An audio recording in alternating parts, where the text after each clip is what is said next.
Well, Aurelio, elimination finals are always big, but then you add the spectacle of a Melbourne derby on top of that. Can you feel the sense of occasion inside the four walls of the City Football Academy? Can you feel it on the training track that this game is absolutely gigantic?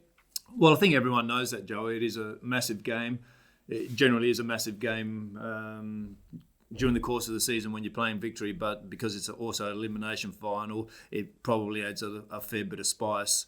But to be honest, we've had a pretty calm, stable week in terms of training. Obviously, we still got today and tomorrow to go. But just for us, business as usual.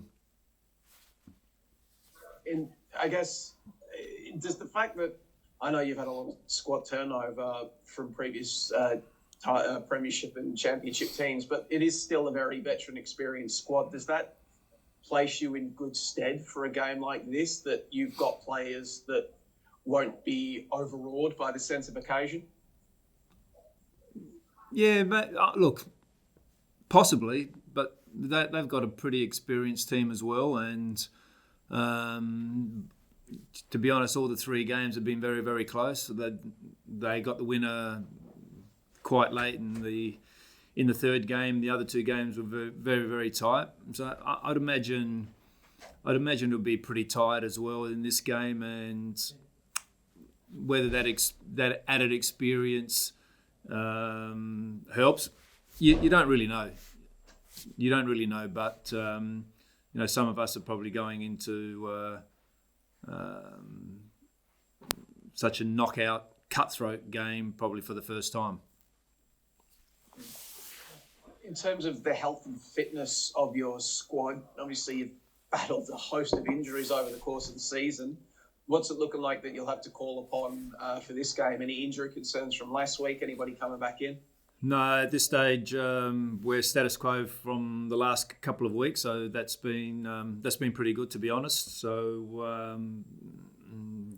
Scotty Galloway comes in terms of potentials into the final squad. I think he's the only one really. With that right back position, are you inclined, given that Stephen's been playing pretty well there in three, what basically were finals games for you, are you inclined to just not fix what isn't broken and keep Stevie in there at right back? At this stage, yes. Squid has been the right back for a long period of time before he went away, and the way things worked out, Stevie's done a pretty good job for us there, and I think right now just a little bit of stability is probably going to help us. This week we have seen the announcements that both Jamie and Curtis will be leaving the club at the end of the season. I guess, what does that do for the mindset of the boys heading into finals? We saw last week Victory announced that Lee Broxham will be retiring at the end of the season, so that's a bit of added motivation for Victory to send them out on the high. Is there similar sentiment at City? Well, I don't think anyone really in these occasions changes their manner or the way they want to go and and play the game on a given week just because someone's leaving or someone's retiring or someone's playing their 200th or their 300th game. That's definitely not the focus. Everyone's clear now what's happening with Jamie and Curtis. And obviously they really want to go all the way if they can, obviously for those two guys, but it's not a focus. It hasn't been a focus for us. Knowing both Jamie and Curtis, they always will downplay it. They're not interested in terms of the fanfare. What their focus is on is making sure they're absolutely ready to perform on game day. But I must say, those two guys, Joey, for what they've done here at the club has been enormous. Curtis, from when he first started, as I think as a 16 or 17-year-old, he's gone and seen every part of the club, from the Hart days and to where it is today, and also Jamie for his achievements and what he's done over the last 4 years or 4.5 years that he's been here. It's been an enormous contribution to the club. So it's really fitting what the club have done with Curtis and Jamie. We're really respectful in terms of how they've dealt with it. Right here at the end of the season about making those announcements. Both players are ecstatic of how that's been handled. And that's probably an area where a lot of clubs don't get it right. They're going to certainly leave a legacy. They're certainly going to leave a history and a culture here at the club for generations and generations. So just hats off to everyone who was involved.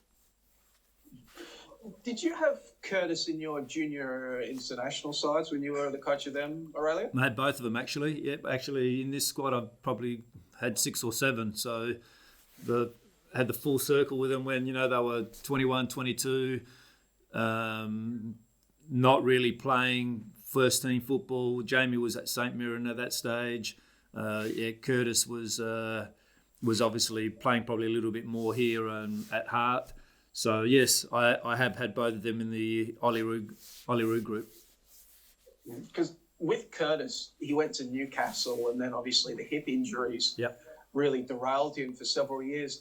Do you think, based on what you saw of him, what the pro he's still been able to become and the achievements he's made and what you saw of him as a junior, did those hip injuries, do you think, really robbed Australia of a high-class Premier League quality centre-back? I absolutely agree. I think it did.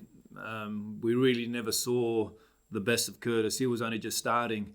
Unfortunately, I was there that day with the national team when he had that terrible injury, and then missing 2.5, I think close to 3 years, wasn't it? In terms of missing that amount of football.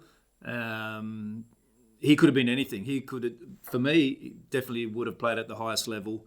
Certainly would have been in all those World Cup squads.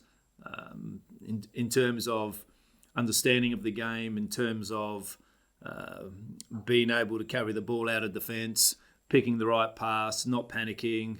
He just had an enormous amount of positive attributes in his game. So, yeah, it's a little bit of a shame that those injuries sometimes do happen, but it's a bit of a shame that we really couldn't see, even him at this stage of his career at 30, still playing at the very, very highest level. But it is what it is. He's had to adapt and adjust with that injury, his game, his training habits, and I think the club has been enormous for him. On that side of things, because for many years, even before I came here, they've really had to modify some training sessions. I really have to look after him. The physios, the high performance guys have done an enormous job with him.